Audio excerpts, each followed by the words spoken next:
역대상 27장 1절부터 4절까지 다 같이 합독하겠습니다. 시작.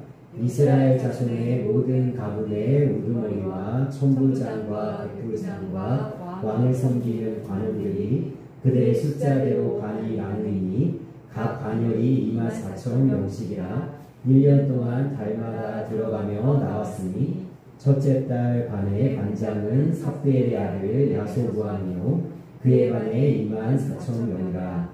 그는 베레스의 자손으로서 첫째 달 반의 모든 지휘관의 우두머리가 되었고 둘째 달 반의 반장은 아와 사람 도베오 또 미글롯이 그의 반의 주장이 되었으니 그의 반에 24,000명이요. 아멘.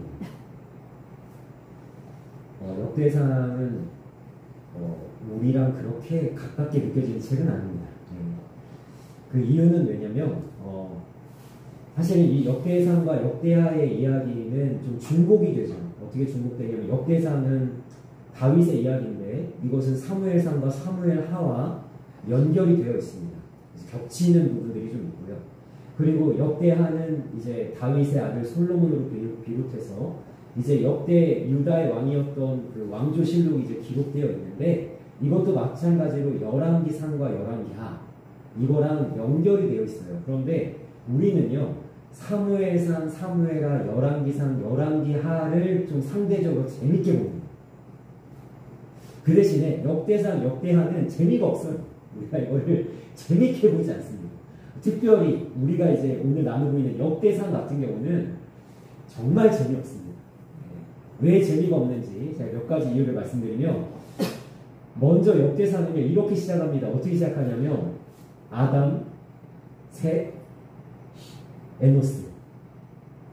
뜬금없죠? 무슨 갑자기 아담부터 우리한테 이야기를 시작해요. 그러면서 사람 이름만 주구장창 나옵니다. 그냥.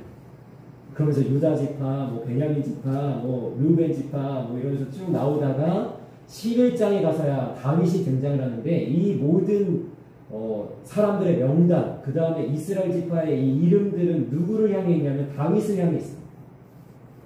그래서 역대상은 다윗의 이야기고 그 다음에 이 다윗은 누구랑 연결되냐면 바로 예수님이랑 연결됩니다. 그러니까 사람들은요 이 성경을 읽다가 이번에 우리가 창세기 읽지 않습니까? 왜 이렇게 이름들이 어렵냐, 이렇게 이름들이 머릿속에 안 들어온다 이렇게 이야기를 하잖아요. 마찬가지로 왜냐면 이 이름들이 도대체 나랑 무슨 상관이 있냐는 이것 때문에 우리가 어려워하고요. 그 다음에 오늘 말씀도 보시면요 역대상에는요 어떤 설명을 많이 해주는 이런 설명을 해줍니다. 제가 읽어드릴게요. 1절 이스라엘 자손의 모든 가문의 우두머리와 천부장과 백부장과 왕을 섬기는 관원들이 그들의 숫자대로 반이 나누이니 각 반열이 24,000명씩이라. 그러니까 다윗의 왕권의 어떤 조직이나 구조나 어떤 그들의 일꾼이나 찬양 단원이나 아니면 다윗이 어떤 이렇게 다윗을 돕는 사람들이나 이런 소개를 너무 많이 하고 있어요. 그러니까 역대상을 읽으면요 그 옛날 역사서 읽는 느낌이에요. 옛날에 무슨 뭐 왕은 뭐 어디 앉아 있었고 뭐 좌우에 뭐 우의정과 좌의정이 있었는데 뭐 그들은 뭐 무슨 일을 맡았 이런 이야기 딱딱한 이야기를 하기 때문에 그러면 우리가 사무엘과 이 사무엘서와 이 열왕기서를 상대적으로 읽기 쉬워하는 건 왜 그러냐면 이야기이기 때문에 너무 재밌잖아요. 저는 열왕기사랑 열왕기하를 많이 좋아하는데 왜 그러냐면 사실 이게 열왕기라고 해가지고 열왕들의 어떤 이야기를 다루는 것 같지만 저는 사실은요 열왕기상을 읽을 때쯤 되면 누구를 기다리냐면 엘리야를 기다립니다. 저는 열왕기상은 사실 엘리야의 이야기 같아요. 물론 17장에 대해서 등장을 하지만 엘리야가 엘리사에게 넘겨줄 때 열왕기상이 또 끝나거든요. 그리고 열왕기가 들어가면 저는 또 누구를 보냐면 엘리사를 봐요. 엘리사가 10장도 안 돼서 세상을 떠나지만 사역을 마치지만 저는 이게 너무 재밌는 거예요. 왕들이 막 이렇게 하고 저렇게 하고 막 이런 이야기. 그런데 역대상은요 이야기이기보다는 다윗이 성전을 준비하기 위해서 이만큼 준비했다 막 이런 이야기 하니까 우리가 막 머리가 아프고요. 오늘도 1절부터 4절까지 읽으셨지만 뭔 내용인지 모르실 겁니다. 이게 도대체 여기서 무슨 은혜를 나누냐 이런 생각이 좀 드실 텐데 제가 오늘 이 역대상 27장을 준비하고 오늘 말씀을 나누는 이유는 뭐냐면요.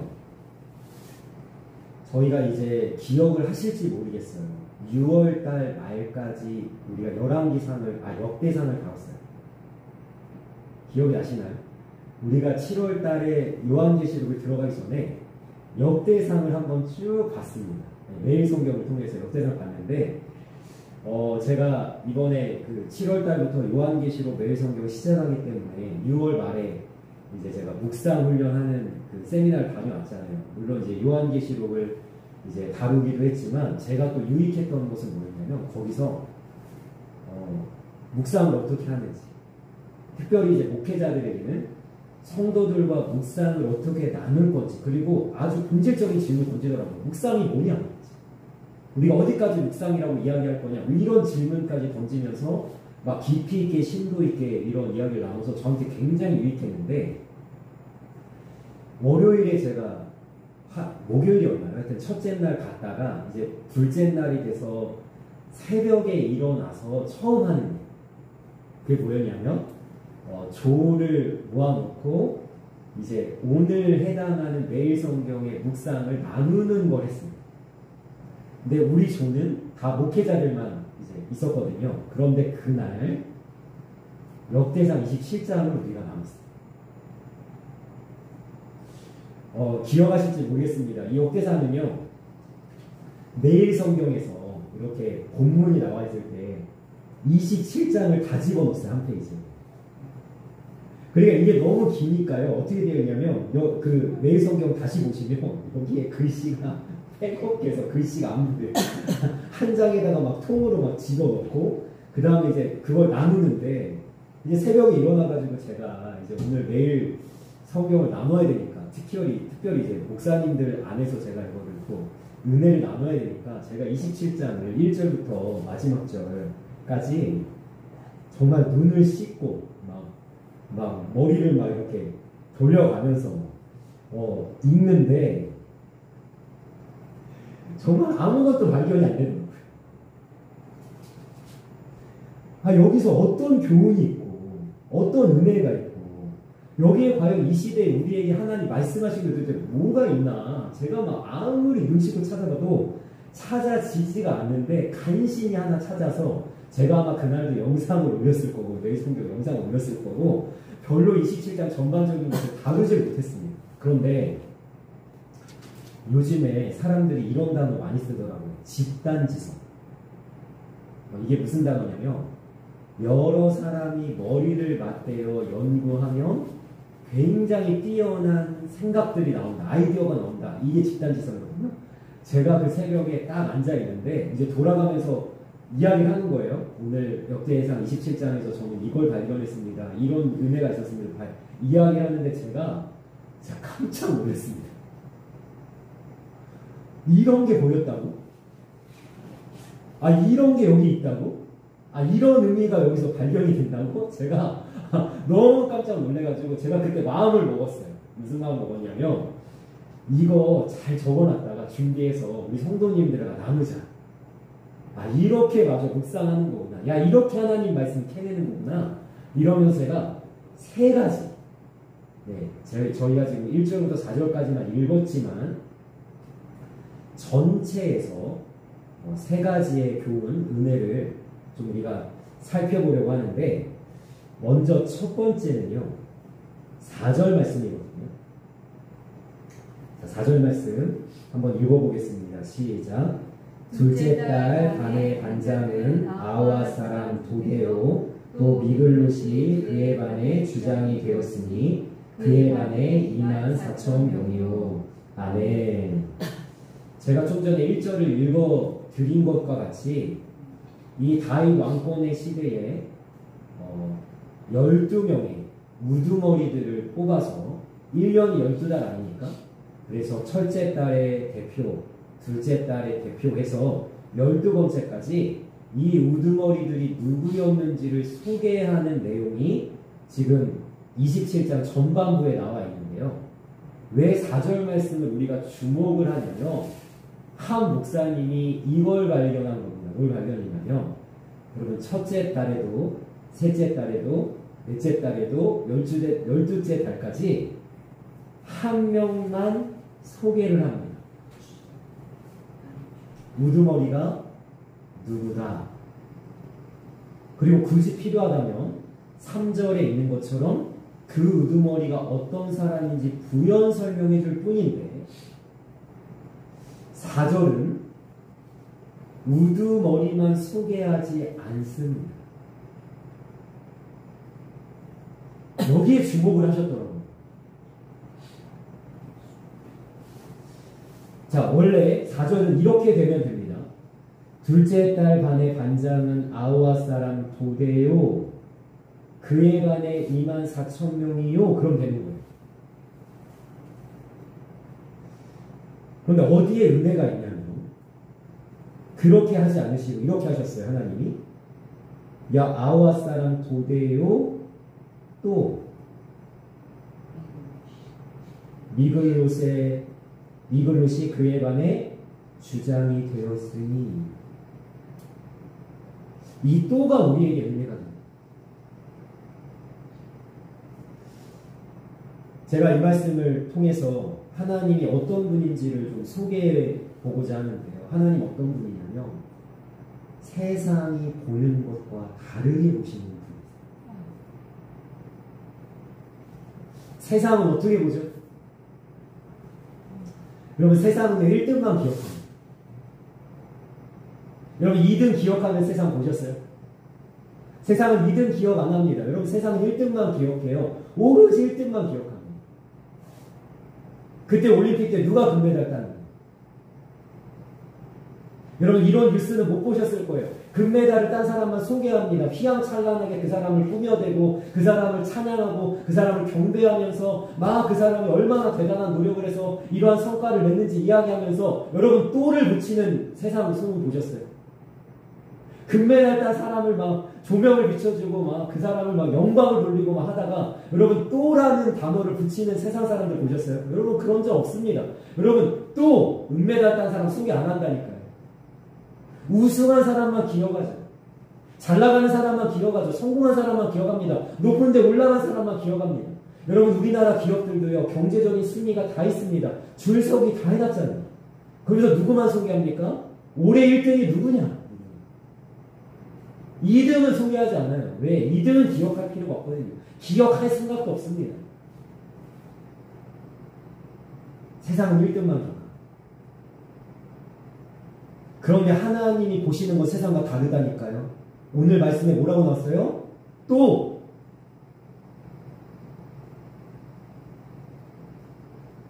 너희들은 여기에 나와 있는 우두머리에게만 관심을 가질지 모르겠지만 잘 나가는 1등인 사람, 올라간 어떤 지금 우승한 사람, 너희들이 지금 이름을 높일 만한 칭송할 사람만을 너희들은 찾을지 모르겠지만 나 하나님은 그렇지 않다. 나는 또 그보다 조금 못났지만 그보다 좀 덜 나가지만 그보다 조금 자격이 미달인지 모르겠지만 나는 또 조금 부족한, 조금 모자란 그 사람들에게도 관심을 가진다. 이것을 우리에게 보여주고 계시는 거예요. 여러분 예수님께서 이 땅에 오셔가지고 욕을 많이 먹습니다. 물론 사람들이 예수님을 찾아와서 말씀도 듣고 병도 고치고 귀신도 내어 쫓겨서 예수님을 추종하는 사람도 있지만 여러분 예수님의 반대파가 만만치 않은데 그 반대파가 예수님에게 공격했던 여러분 중요한 내용 중에 하나가 뭔지 아세요? 예수님께서 세리장의 집에 가셔서 밥을 먹는데 여러분 거기에 모인 사람이 다 누구예요? 불량배요, 폭력배요, 창기요. 여러분 세리들 정말로 세상에서 인정받지 못하고 정말로 눈총받고 조롱받고 정말 사람들이 손가락질 받는 사람들과 예수님이 같이 식사하는 것 때문에 사람들이 예수님에 대해서 비난하지 않았습니까? 근데 예수님께서 그 자리에서 뭐라고 말씀하세요? 의사가 필요한 사람이 누구냐? 나는 건강한 자를 부르러 온 것이 아니다. 지금 예수님을 비난하고 있는 종교 지도자들에게 이렇게 얘기하는 거죠. 니네들이 잘났다고 여기고 스스로 괜찮다고 여기고 하나님 앞에 잘 살고 있다고 여기는 너희들을 찾으러 온 것이 아니라 주님의 도우심이 너무나도 절실한, 어쩌면 세상에서는 조금 부족하고 모자라고 또 자신은 정말로 하나님 없이는 답이 없다라고 여겨지는 불쌍히 여김을 간절히 구하는 자를 위해서 나는 왔다. 의사하는 병든 자를 위해서 존재하는 것이다. 그 예수님의 마음이 여기에 또라는 단어에 담겨져 있는 거예요. 저는 이 말씀을 묵상하고 준비하면서 너무 큰 은혜가 됐어요. 왜냐하면 저는 또 때문에 하나님 사람 됐거든요. 하나님 만약에 또 안 하셨으면 저는 여기 서지 못했을 겁니다. 만약 하나님이 이렇게 이야기했다고 해봅시다. 야, 나는 1등만 사용할 거야. 나는 1등만 쓸 거야. 너 공부 못하고, 너 1등 못하고, 너 잘 나가지 않고, 너 똑똑하지 않으면 나는 안 쓸 거야. 그랬으면 저는 이 자리에 없습니다. 저는요, 제가 오늘 말씀을 준비하면서 생각해봤거든요. 나는 1등 한 적이 한 번도 없어요. 공부로도 1등 해본 적이 없고, 뭐 공부 아니더라도 뭐 운동이라든가 뭐 어떤 뭐 노는 거라든가 뭘로 1등 한 적도 없습니다. 1등 한 적이 없습니다. 근데 하나님 1등만 쓴다고. 나는 1등한테만 교회를 맡길 거야.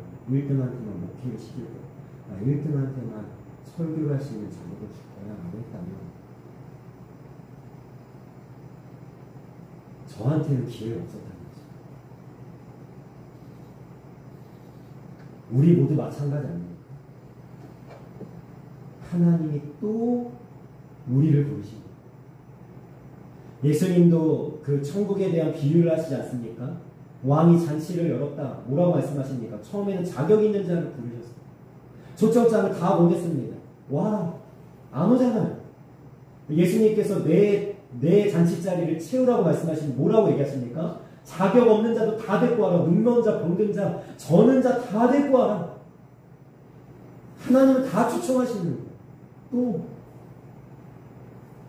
그래서 하나님은요, 우리에게 이 묻지 않으시는 거예요.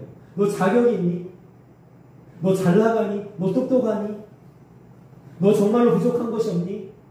너 정말 남부럽지 않게 너 갖추고 있니? 하나님 이런 말씀 안 하신다니까요. 하나님에게는요, 그냥 하나님을 붙잡으며 쓰시는 거예요. 하나님에게 능력이 있기 때문에. 여러분, 세상은요 1등만 기억하는데 예수님의 12제자 여러분 이름 다 기억하시는 사람 별로 없습니다. 누구만 기억하죠? 베드로. 베드로가 1등이잖아요. 그래서 베드로만 기억하다가 좀 미안하니까 우리가 베드로와 더불어서 그나마 조금 이름을 붙여주는 사람 있죠? 요한. 그러나 요한은 두드러지는 존재가 아니죠. 여러분 사도행전에서 보면요, 베드로가 앞장서서 안전뱅이 고치고 베드로가 앞장서서 설교하지, 요한은 그냥 옆에 서 있습니다. 요한은 내 성적이에요. 요한 별로 기억하지 않습니다. 그러나 하나님께서는 어떻게 하시죠? 베드로만 기억할 것이 아니라 나는 12명의 사람 다 기억합니다. 여러분, 우리는요 바돌로메가 뭘 했는지 몰라요. 바돌로메가 무슨 말을 했으냐, 아무 성경에 기록이 없습니다. 그나마 도마는 조금이라도 등장이라도 하죠. 그럼 우리는 기억할 만하지 않다고 생각하지만 하나님은 기억하시고 어떻게 하세요? 12사도의 이름을 다 집어넣으십니다. 마찬가지. 우리에게도 하나님께서 찾아오셔서 또 우리가 하나님 앞에 가장 놀라야 될 부분 중에 하나가 있고요. 하나님은 어떻게 내 이름을 아시는 거예요? 하나님이 기억할 만한 이름 아니잖아요. 하나님이 기억할 만한 존재가 아니잖아요, 우리가. 그런데 하나님께서는 느시는 거예요. 난 뭘 기억한다. 나는 너의 이름을 손바닥에 새겼다. 내가 너를 눈동자같이 지켜준다. 사람들은 관심이 없고 세상에서는 너를 알아주지 못하고 사람들은 너를 2등이라고 자격 미달이라고 이야기할지 모르겠지만 나는 너를 너무나도 귀하게 여긴다. 하나님이 우리를 부르신 줄 믿습니다. 아멘. 이것이 또에 담겨진 하나님의 은혜라는 거예요. 이스라엘 백성들이 가나안 땅에 드디어 들어갑니다. 여호수아를 통해서 가나안 땅에 이제 들어가서 그 가나안과의 전쟁을 이기고 그 땅을 차지했을 때 하나님께서 기대하시는 건 뭐였죠? 가나안 땅에서 하나님을 섬기고 하나님을 잘 경배하고 하나님의 말씀대로 살아가는 걸 하나님 기대하셨는데 여러분 여호수아 시대가 끝나고 사사기의 시대가 들어가서 이스라엘 백성들이 어떻게 합니까? 사사기의 패턴이 있습니다. 가나안 땅에 들어간 이스라엘 백성들의 패턴. 배부르고 먹을 게 잔뜩 있으면 어떻게 하죠? 하나님을 배반하고 우상을 섬깁니다. 야, 우리는 잘 나간다. 야, 우리는 괜찮다. 이러면서 막 우상을 섬기다가 하나님이 이방 민족을 들어서 이스라엘을 치면 그때서야 하나님 앞에 돌아와가지고 뭐라고 합니까? 하나님 제발 한 번만 구원해 주십시오. 제발 우리 좀 살려주십시오. 그러면 하나님께서 사사를 일시적으로 세우셨어요. 이스라엘에서는 건져주면 이스라엘은 어떻게 하죠? 등 따스고 배부르면 다시 하나님을 배반합니다. 이 패턴이죠. 자, 사사기 4장에 보면요. 사사가 등장을 하는데 이 사사는 굉장히 독특합니다. 일단은 여선지자입니다. 여자입니다. 유일무이한 여자예요. 그런데 여선지자일 뿐만 아니라 하나님께서 그를 사사로 삼으셨습니다. 드보라를. 그런데 재미있는 것은요. 드보라가 앞장서지 않아요. 이때 당시에는요. 야빈 왕이라는 하솔 족속, 이게 가나안 족속이군요. 하솔 족속의 왕인 야빈 왕의 그 군대 장관이 있는데 그게 누구냐면 시스라입니다. 아마 시스라로 이 사사기 4장을 기억하실 텐데 이 시스라의 압제 때문에 이스라엘이 너무나 고통을 받고 있어서 이제 하나님께서 드보라를 통해서 말씀하신 거예요. 내가 건져주겠다. 그런데 드보라가 나서지 않고 어떻게 하냐면 바락이라는 한 사람을 불러다가 명령을 합니다. 하나님이 너에게 명하신다. 지금 가서 시스라를 물리치고 이스라엘을 구원해라. 그런데 이 바락이 한마디로 얘기하면 겁쟁이요 쫄보였습니다. 뭐라고 얘기하면 이렇게 얘기해요. 당신이 함께 가지 않으면 난 가지 않겠습니다. 여러분 드보라가 같이 가고 말고 뭔 상관 있어요. 하나님이 함께 하시면 되는데. 하나님이 명령하셨잖아요. 너 반드시 승리할 것이다. 바락이 덜덜 떨면서 드보라가 안 가면 안 가겠다 그러니까 드보라가 이렇게 얘기하죠. 이제 너는 이 전쟁으로 인해서 영광을 얻지 못할 것이다. 여기서 이야기하는 영광은 군대 장관 시스라를 물리치는 걸 바라게 하는 것이 아니라 야엘이라는 한 연약한 여인이 하기 때문에. 여러분 우리가 바락을 기억합니까?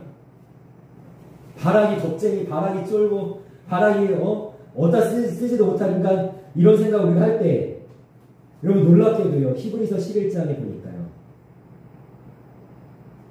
믿음장이지 않습니까? 히브리서 11장. 아벨, 에노, 노아, 아브라함 여러분 기라성 같은 믿음의 사람들을 쭉 소개하다가 마지막에 이렇게 얘기합니다. 내가 무슨 말을 더하리요? 기드온, 바락, 삼손, 입다, 다윗 및 사무엘과 선지자들의 일을 말하려면 내게 시간이 부족하리로다. 여러분 믿음장에 드보라가 나와야 되잖아요. 시스라를 물리친 야엘이 나와야 되잖아요. 우리 생각 그렇잖아요. 우리 바락 별로 기억 안 하잖아요. 근데 하나님께서는 여기에다가 누굴 기록하셨냐면 바락을 기록하세요. 그런데 더 놀라운 사실은 이 바락뿐만 아니라 여러분 앞뒤에 바락의 앞에 누가 있냐면 기드온이 있습니다. 여러분 기드온 어떤 존재인지 아시잖아요. 겁쟁이. 그죠? 하나님은 계속 시험하고 양털만 마르게 해주십시오. 양털만 적셔주십시오. 바락 뒤에 누가 나오는지 아세요? 삼손이 나옵니다.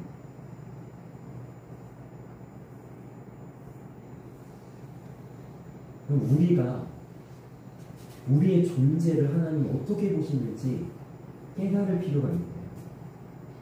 물론 우리가 신앙생활하면서 잘하면 좋죠. 늘 잘하기만 합니까? 넘어질 때도 있고 실패할 때도 있고 안 될 때도 있잖아요. 그럼 우리 생각에는 어떤 생각이든 이런 생각이 드는 거예요. 하나님이 나를 미워하실 것 같아요. 하나님이 나를 내치실 것 같아요. 하나님이 이렇게 못한다고 하나님 나를 손가락질할 것 같아요. 그럴 때 기억하셔야 되는 단어가 있다니까요. 또! 라는 단어. 하나님이 우리에게 말씀하시는 거예요. 모자라도 괜찮다는 거예요. 넘어져도 괜찮다는 거예요. 네가 쓰러지고 혹시 실패하더라도 나는 너를 얼마든지 이렇게 쓸 수 있는 전능한 하나님이다. 하나님 말씀하시는 거예요. 그럼 우리는 담대함을 가져야 됩니다. 우리가 우두머리가 못 돼도 괜찮아요. 가장 앞에 선 자가 되지 못해도 괜찮아요. 이 세상에 1등이 못 돼도 괜찮아요. 하나님은 그럼에도 불구하고 우리를 기억하실 거라니까요. 예수님은 그런 우리를 위해서 자신의 생명을 다해서 십자가에서 목숨을 내놓으셨잖아요. 우리의 가치입니다. 이게. 예수님이 어느 날 한 집에서 이렇게 앉아 계시는데 한 죄인인 여자가 그 집에 들어와서 예수님의 발 앞에 300데나리 되는 향료컵을 깨고 그 모든 향료를 붓고 자기 머리털로 그 발을 닦으면서 눈물을 흘리는 장면이 나옵니다. 그럼 이 장면에 놀라운 예수님의 선포가 있는데 내 이름이 전파되는 곳에는 이 여인이 한 일도 기억될 것이다. 여러분 이 여인은 죄인입니다. 그리고 이때 당시에 여자에게 죄인이라는 꼬리표를 다는 건 한 가지밖에 없어요. 창녀. 예수님께서 예수님의 그 반열에 예수님의 그 자리와 위치 누구를 올려놓냐면 이 여자를 올려놓았어요. 예수님이랑 동등한 거예요. 예수님이 전파되면 이 여인도 전파돼야 돼요. 예수님이 얘기되면 이 여인도 얘기돼야 돼요. 여러분 예수님 앞에 우리가 그런 존재라는 거예요. 예수님이 우리를 그렇게 여기시는 거 어떻게 여기시냐면 너는 얼마든지 나를 닮아갈 수 있다. 너는 얼마든지 나를 따라올 수 있다. 너는 얼마든지 내가 가는 길을 갈 수 있다. 예수님의 위치에다가 우리를 얹어 놓으시는 거예요. 우리의 존재가 바로 그렇게 존귀한 존재라는 사실을 기억하시길 원합니다. 여러분 우리는요 이 여인처럼 이렇게 머리를 싸매고 이런 얘기를 할지도 몰라요. 나는 죄인인데 나는 예수님의 자리에 올라갈 만한 존재가 아닌데 여러분 예수님이 올려놨는데 우리가 어떻게 토를 할 수 있겠습니까? 예수님이 그렇게 우리를 높이시겠다는데 예수님이 그렇게 우리를 사용하시겠다는데 여기에 우두머리의 이름만 기억하지 않고 또 그의 밑에 있던 한 사람을 기록하셨듯이 예수님의 이름 옆에다가 우리의 이름을 새겨 넣으시는 하나님의 이 은혜 앞에 우리가 감사하면서 주님 앞에 충성하면서 하나님의 축복을 누리는 하나님의 사람들이 되시기를 주님의 이름으로 축원합니다. 이 첫 번째로 또에 담겨진 교훈과 은혜라면 자 이제 16절부터 말씀을 볼 텐데요. 이 두 번째 은혜도 굉장히 놀랐습니다. 왜냐하면요 저는 16절부터 여기 나와 있는 내용을 볼 때 여러분 저도 재미가 없어요.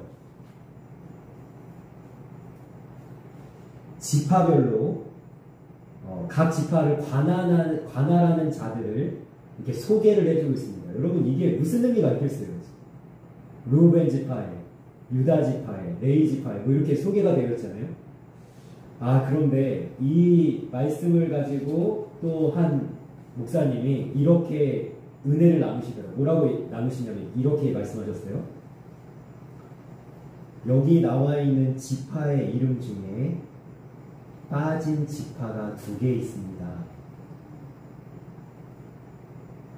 제가 깜짝 놀래가지고 저도 이렇게 옆에다가 쓰면서 한번 체크를 해봤거든요. 12지파잖아요 이스라엘이. 12지파 중에 누가 빠졌나 가만히 보니까 갓과 아셀 지파가 빠졌습니다. 갓 지파, 아셀 지파. 제가 그런데 여기까지만 만약에 묵상을 나눴다면 오늘 말씀에 제가 이 내용을 다루지 않을 건데 그 다음에 이 목사님이 더 놀라운 얘기를 하셨어요. 뭐라고 얘기하셨냐면 이스라엘이 포로에서 돌아올 때도 2지파가 빠졌습니다. 저는 그날 처음 들었어요. 그때도 2지파가 빠졌어? 근데 그때는 어떤 지파가 빠졌냐면 스불론과 단지파가 빠졌어요. 그러니까 연결이 되는 거예요. 어떤 연결이 되냐면 보세요. 이렇게 연결되는 거죠. 여러분 오늘 역대상에 나누고 있는 이때 당시에 갓과 아셀 지파는 무슨 생각을 했을까? 여러분 빠진 이유가 나와 있지 않습니다. 왜 빠졌는지. 그래서 다 할 수 없지만 우리는 추측해 볼 수 있죠. 아마 2가지 정도로 추측해 볼 수 있을 것 같아요. 첫 번째는요. 지파 자체가 너무 축소된 겁니다. 갓 지파가 아셀 지파가 이렇게 우두머리들 관할하는 그 어떤 이런 사람을 세울 만한 지파의 규모가 되지 않았다고 볼 수도 있고 또 하나는 우두머리를 세웠으나 그 우두머리가 좀 전에 우리가 나눴듯이 여기에 이름을 새길 만한 영향력이 없었던 거죠. 어떤 경우든 갓과 아셀 지파는 실패한 지파입니다. 너무나 연약한 지파가 됐고 영향력 없는 지파가 된 거예요. 그래서 이들은요 이런 생각했을지 몰라요. 우리는 이대로 그냥 지파가 망하나 보다, 끝나가나 보다, 우리는 아무런 영향력도 없나 보다 이런 생각했을지 모릅니다. 그런데 놀라운 사실은 이 이야기를 어디랑 연결해야 된다고요? 시간이 흐른 뒤에 이스라엘이 포로에서 돌아올 때 여러분 그때는 각각 아셀 지파가 빠졌어요? 들어갔어요? 들어갔다는 사실이죠. 각각 아셀 지파는 자신의 실패를 실패해서 끝나는 것이 아니라 거기서 그것을 딛고 일어서는 것입니다. 우리는 지금 연약하지만 영향력이 없지만 지금은 이름이 기록되지 않을 정도로 하나님이 기억하지 못할 정도로 그러한 존재성밖에 없지만 우리는 하나님 앞에서 다시 한번 가문을 일으켜보자, 지파를 일으켜보자, 다시 한번 우리 힘을 내보자 이렇게 했다는 거죠. 각각 아셀 지파는. 그러면 나중에 이름이 사라진 스불론과 단 지파는 어떤 마음이었을까요? 우리는 추측해 볼 수 있습니다. 이런 생각을 했겠죠. 야, 각각 아셀 지파 보니까 니네는 별거 없어. 니네는 별 볼 일 없어. 니네는 볼품 없어. 니네는 자격이 없어. 야, 니네는 이름이 기록되지 않았지만 우리는 이름이 기록했지. 우리가 얼마나 잘 나가는지 알아? 교만에 빠졌겠죠. 시간이 흐르고 나서 어떻게 됐어요? 스불론과 단 지파는 역사 속에서 사라집니다. 저는 이 말씀을 통해서 이런 마음이 드는 겁니다. 어떤 마음이 드냐면 너무 내려가지도 말자. 왜 내려갈 필요가 없어요? 왜요? 하나님 붙잡고 계시잖아요. 아니. 각각 아셀 지파를 누가 회복하셨겠습니까? 하나님이 하시는 거죠. 아니. 지금은 이름이 기록되어 있지 않지만 하나님께서는 이들을 다시 한번 일으켜 세우셔서 이름이 기록될 정도의 영향력을 회복시키신 것입니다. 아니. 하나님은요, 우리가 아무리 낮아지고 아무리 망하고 아무리 무너져도 다시 일으켜 세울 수 있는 능력이 있으신 분인 줄 믿습니다. 아니. 그러므로 우리는요 내려갈 필요가 없어요. 무너질 필요도 없고 포기할 필요도 없고 낙심할 필요도 없습니다. 절망 가운데 빠질 필요가 없습니다. 그러나 또 하나 기억해야 될 것은 뭐예요? 너무 올라갈 필요도 없습니다. 스불론과 단 지파가요 자기의 콧대를 높이고 야 우리는 잘 나가잖아. 우린 여기에 이름이 기록되어 있잖아. 그 자긍에 빠져가지고 결국에 뭐예요? 나중에는 무너지듯이. 우리가 어떨 때는 하나님의 은혜를 주셔서 이런 생각할지도 몰라요. 좀 전에 제가 사사기 말씀드렸죠. 등 따스고 배부를 때 하나님을 잊어버리듯이 우리가 요즘에 은혜가 좀 있는 것 같고 요즘에 좀 뭔가 일이 잘 풀리는 것 같고 뭔가 하나님께서 이렇게 길을 열어주시는 것 같을 때 여러분 조심하셔야 돼요. 그때 하나님을 놓칠 수 있다. 스불론과 단 지파가 그걸 보여주는 거예요. 하나님을 놓칠 수 있다는 거예요. 형통할 때, 우리가 부유할 때, 풍요로울 때 하나님 놓칠 수 있다는 거예요. 두 가지를 조심하셔야 돼요. 그러니까 우리는 균형을 맞춰야 돼요. 딱 조절하셔야 돼요. 더 내려가면 안 되겠다. 딱 부여잡으시고 더 올라가면 안 되겠다. 내가 비행기 타면 안 되겠다. 딱 내려오시고 그래서 이거를 우리가 조심해야 돼요. 올라가지나 내려가지나. 그럼 세 번째 오늘 말씀 속에서 우리가 찾을 수 있는 교훈과 은혜는 33절입니다. 33절 말씀 같이 읽습니다. 시작. 아히도벨은 왕의 무사가 되었고 아렉 사람 후세는 왕의 것이 되었고. 아멘. 이 말씀을 또 다른 한 목사님이 이 말씀 나누는데 이렇게 이야기하시더라고요. 우리는 미래를 모른다. 여러분 역대상을 기록한 이때쯤에는 아히도벨의 이름이 너무나 아름답지 않았을까요? 왕의 모사입니다. 그리고 아히도벨은요 전략가예요. 삼국지로 따지면 제갈 공명과 같은 존재입니다. 그러니까요 다윗 옆에서 가장 지혜로웠던 그리고 다윗을 전쟁에서 승리하게 하는 전략을 알려주었던 사람이 아히도벨이에요. 다윗이 다윗될 수 있었던 건 아히도벨의 공이 컸습니다. 그런데 이 아히도벨이 여기에 기록될 때는 왕의 모사가 되었다라고 하면서 아름답게 묘사되고 다윗도 그를 가장 가까운 데에 놓고 자기의 친구처럼 그렇게 아히도벨을 의지했지만 여러분 조금 시간이 지나서 아히도벨이 어떻게 하죠? 다윗의 아들 압살롬이 다윗을 반역할 때에 아히도벨이 압살롬을 펴서 편에 서서 다윗에게 비수를 꽂습니다. 성공할 뻔하죠. 네, 놀라운 사실은요. 아히도벨이 왕의 모사가 되어 있는데 거기서 끝난 게 아니에요. 아렉 사람 후세는 왕의 벗이 되었다. 여러분, 후세는 이때 당시에는 아무런 영향력도 없는 것처럼 보여요. 아히도벨에 비하면 존재감이 미미한데, 여러분, 아히도벨의 모략을 다윗을 내 손에 붙여서 내가 지금 당장 가서 다윗을 이 밤에 죽이겠습니다라고 할 때 그의 아히도벨의 모략을 패한 것이 누구냐면 후세입니다. 저는 이 33절을 이렇게 통으로 읽으면서 이런 마음이 드는 거예요. 하나님은 다 하셨구나. 다윗도 몰랐고 아무도 몰랐어요. 아히도벨이 배반할 것을 몰랐습니다. 아히도벨의 모략을 후세가 패할 걸 몰랐습니다. 그런데 하나님은 아셨고, 아니 놀라운 거 아니에요. 하나님 준비하신 거예요. 저는 요즘에요, 저희 자녀들뿐만 아니라 우리 성도님들의 자녀들, 다음 세대를 위해서 기도할 때 가장 먼저 하는 기도가 이 기도입니다. 어떤 기도냐면, 우리 아이들의 이 청년의 이 귀한 영혼의 앞길과 내일과 미래를 열어주십시오. 요즘 청년들이 얼마나 답답합니까? 실업률이 정말 말도 안 되는 데잖아요. 일자리를 얻기가 너무 힘들대잖아요. 근데 직장을 얻었는데도 평생 다닐 수 없는 직장이잖아요. 그럼 얼마나 힘듭니까? 그런데 우리의 미래가 누구의 손에 달렸죠? 하나님의 손에 달렸죠.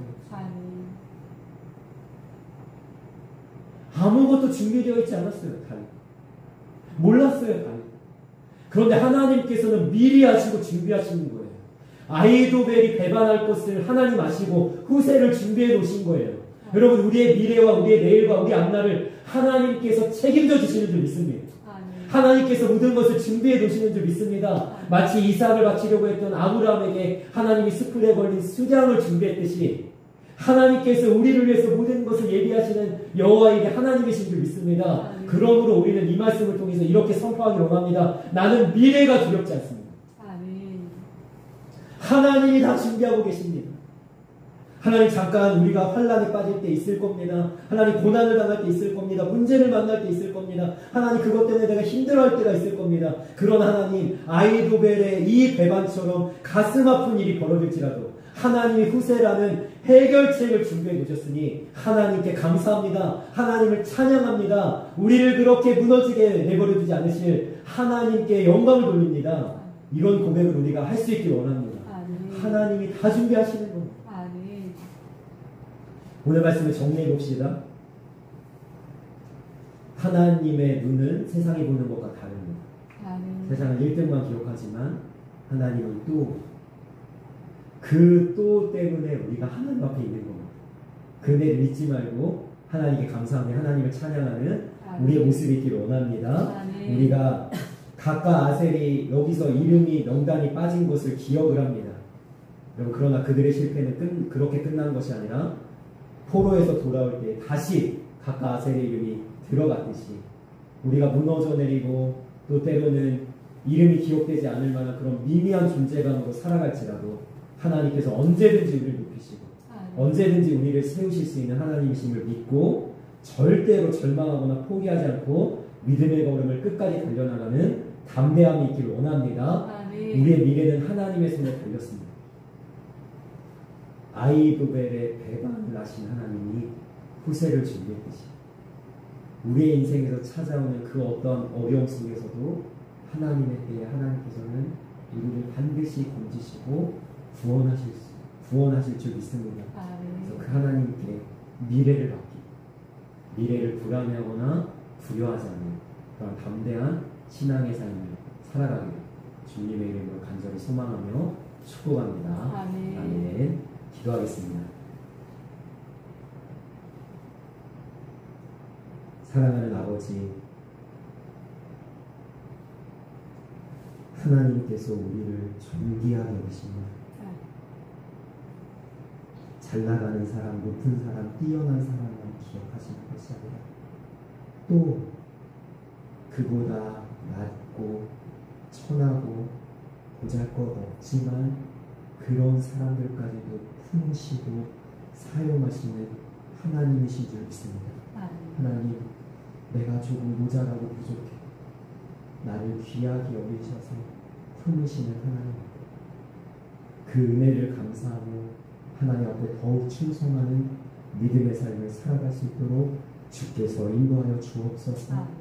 하나님, 여기서 이름이 빠진 각각 아셀처럼 우리가 때로는 미미하고 또 미약하고 그런 모습이 있을지라도 하나님께서 우리를 일으켜 세우셔서 높이시고 위대하고 뛰어나게 만드실 것을 믿고 포기하지 않고 믿음을 붙잡고 하나님을 의지하며 나아가는 담대한 신앙의 걸음이 되게 하여 주옵소서. 하나님, 우리의 미래는 하나님의 손에 달렸습니다. 아이도벨의 배반 뒤에 후세를 준비하시는 우리의 인생에서 찾아오는 그 어떤 문제 속에서도 반드시 해결책을 내놓으시는 줄 믿사옵니다. 우리가 미래를 두려워하기보다 그것을 다 주님 앞에 맡기고 나는 그저 주님의 길을 따라간다, 주님을 닮아가는 삶을 살아간다, 나는 담대함으로 끝까지 승리할 수 있는 하나님의 사람들이 다 되어지게 하여 주옵소서. 감사하며 예수님의 이름으로 기도합니다. 아멘.